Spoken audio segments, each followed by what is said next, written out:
A antiga ponte Vance Creek. Tudo começou quando aceitei o trabalho de restaurar a antiga ponte Vance Creek, uma estrutura esquecida nas profundezas das florestas do estado de Washington. A ponte, construída no início do século XX para servir como um viaduto ferroviário, era um monumento da engenharia cercado por montanhas imponentes e um vale profundo que se estendia como uma cicatriz pela terra. Isolada, a ponte tinha sido abandonada há décadas, com a natureza lentamente reivindicando o que restava. A cidade mais próxima, Kilseny, era pequena e distante, praticamente uma comunidade fantasma. A chegada ao local foi marcada por um estranho sentimento de desolação. As árvores ao redor, altíssimas e densas, pareciam formar uma barreira natural, como se estivessem protegendo a ponte de olhos curiosos. Havia algo no ar, uma opressão que se intensificava à medida que me aproximava da estrutura. O que deveria ser um trabalho de isolamento e tranquilidade começou a parecer uma sentença de confinamento. O primeiro dia de trabalho foi dedicado à inspeção da ponte.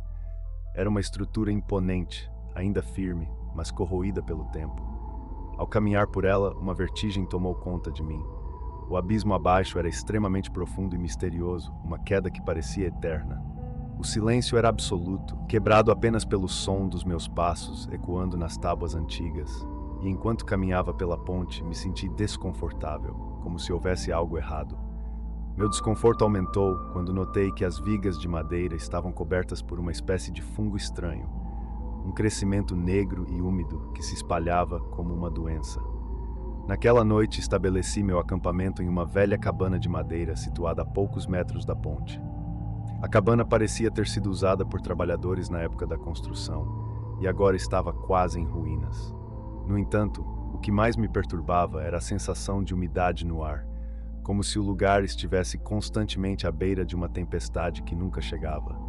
Um cheiro peculiar, de terra molhada e algo mais pungente, me acompanhou até o cair da noite. Ao me deitar, percebi que o silêncio da floresta era quase sobrenatural, como se todas as criaturas tivessem sido expulsas ou silenciadas por uma força invisível.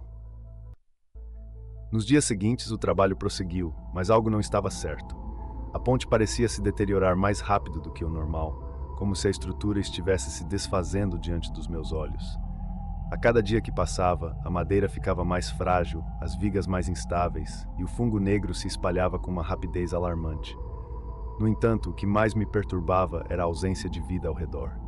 Nenhum sinal de animais, nenhum som de pássaros ou insetos. Era como se a floresta estivesse morta. Enquanto explorava a área ao redor da ponte, descobri algo que fez meu sangue gelar. A cerca de 50 metros da ponte, no meio da floresta densa, encontrei um antigo trilho ferroviário, parcialmente enterrado e coberto por musgo. O trilho não deveria estar ali, não fazia parte do projeto original da ponte.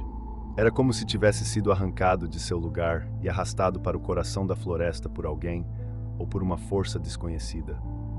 A visão do trilho, retorcido e corroído pelo tempo, me deixou com uma sensação de desconforto profundo. Naquela noite, ao voltar para a cabana, a sensação de umidade havia piorado. A madeira das paredes estava inchada e começava a exibir sinais de apodrecimento. Um som estranho começou a preencher o ambiente, um gotejar lento e constante que parecia vir de todos os lados.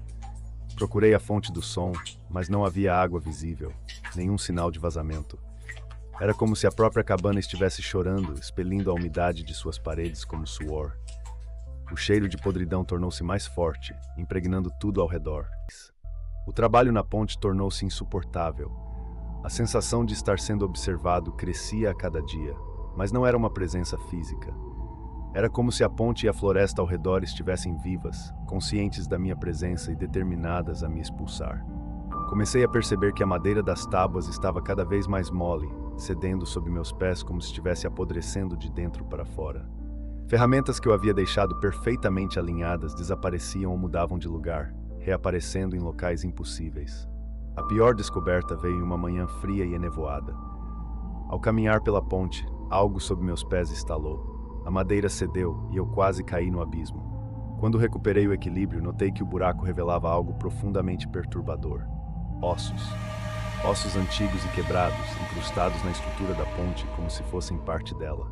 Havia mandíbulas, costelas, fragmentos de crânios, todos incrustados na madeira, como se a ponte tivesse sido construída sobre os restos de alguma carnificina ancestral. Essa descoberta me fez questionar tudo. Era possível que a ponte estivesse ligada a algo muito mais sombrio, uma espécie de cemitério profano, onde a natureza e a morte estavam entrelaçadas? As respostas pareciam estar ao meu alcance, mas ao mesmo tempo, cada vez mais distantes. A atmosfera ao redor tornou-se cada vez mais opressiva, o ar denso e sufocante. A visão dos ossos me assombrou, mas ainda não era o pior. Naquela noite, o som do gotejar se intensificou, transformando-se em uma chuva contínua dentro da cabana. A umidade havia alcançado um nível insuportável, com gotículas de água escorrendo pelas paredes como se a cabana estivesse sendo afogada. O cheiro de podridão estava em toda parte. Era uma sensação sufocante. E minha respiração tornou-se impossível. Mas o mais perturbador aconteceu quando minha lanterna parou de funcionar. Acendi uma vela e a luz da chama revelou várias manchas de umidade na madeira. As manchas haviam formado padrões estranhos, que pareciam se mover à medida que a luz passa por elas. Eu sabia que algo terrivelmente errado estava acontecendo naquele lugar. Conforme os dias foram se passando, comecei a perder a noção do tempo. As noites eram intermináveis e a cada momento sentia a ponte e a floresta ao redor se fechando sobre mim. O som de gotejar tornou-se uma espécie de batida em meus ouvidos, quase como um tambor distante, ecoando nas profundezas da minha mente. Minha tentativa de fugir se tornou uma luta desesperada. Mas a floresta, que antes parecia um labirinto de árvores, agora era uma prisão. As árvores pareciam se mover, as trilhas que eu conhecia mudavam de lugar e a sensação de desespero se intensificava. Finalmente, ao tentar atravessar a ponte uma última vez para escapar, ela começou a desmoronar sob meus pés. Correndo de volta, pude sentir a ponte se desintegrando, como se estivesse sendo devorada de dentro para fora. A madeira se desfez em pó e caiu no vazio abaixo. Na manhã seguinte, o silêncio absoluto pairava sobre Vance Creek. A ponte, ou o que restava dela, era agora apenas uma sombra, uma ruína condenada que parecia ter sido esquecida por Deus e pelos homens. O fungo negro que se espalhava havia consumido quase tudo, deixando para trás uma massa pútrida de madeira e ossos. Eu sabia que não podia ficar ali mais um segundo. Recolhi o que pude e deixei a cabana, sem olhar para trás. Ao descer a montanha, a sensação de alívio foi ofuscada por um pensamento perturbador.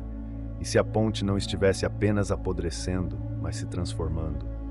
O que quer que estivesse naquela floresta, naquela estrutura, estava crescendo, e eu tinha a terrível sensação de que não ficaria limitado àquele lugar por muito tempo. Enquanto deixava a floresta de Vance Creek, uma última ideia me ocorreu. Talvez, de alguma forma, a ponte estivesse viva, alimentando-se da carne e dos ossos de todos aqueles que a construíram e cruzaram. E se essa criatura, ou seja lá o que fosse, estivesse esperando por mais? O que você acha que estava acontecendo naquele lugar? Teria sido apenas a ponte? Ou algo mais sombrio? Deixe seu comentário. Quero saber suas teorias.